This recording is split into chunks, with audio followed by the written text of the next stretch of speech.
Aya nyingine iliyokuja kujibu maswali haya iko kwenye sura ya 3, suratu Ali Imran, aya 195.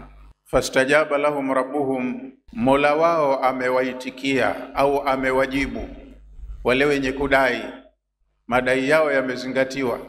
Hao wanaosema kwa nini sisi tumenyimwa hichi, tumefinyiwa hichi, kwa nini tusipewe hichi? Allah anasema kajibu maombi yao. Jawabu yake ni hii: anni la udhi'u amala amilin minkum min dhakarin au untha ba'dukum min ba'd, mimi sipotezi ujira wa tendo la mtendaji yoyote miongoni mwenu, awe mwanamme au mwanamke. Nyote kwenye utendaji mna majukumu sawa, nyote ni watahiniwa na nyote kazi zenu zitapigwa thamani, na kila mtendaji atalipwa kwa mujibu wa thamani ya kazi yake. Inawezekana mwanamke akafanya vizuri zaidi mara nyingi kuliko mwanamme au kuliko wanaume wengi, hadhi yake ikawa iko juu, akawashinda wanaume.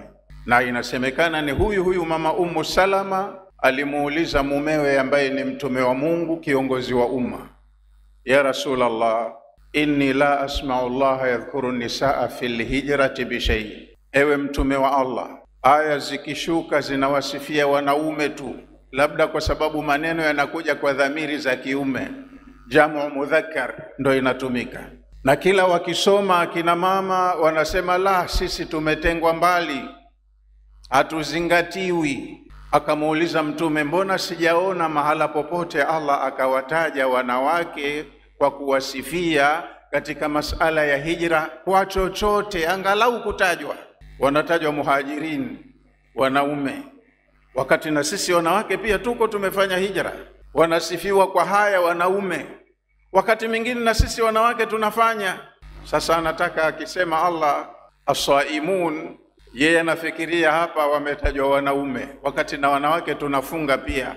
Akisema Allah al-qaimun, atamaanisha kwamba wametajwa wanaume ndio wenye kusimama usiku, na wakati sisi wanawake pia tunafanya.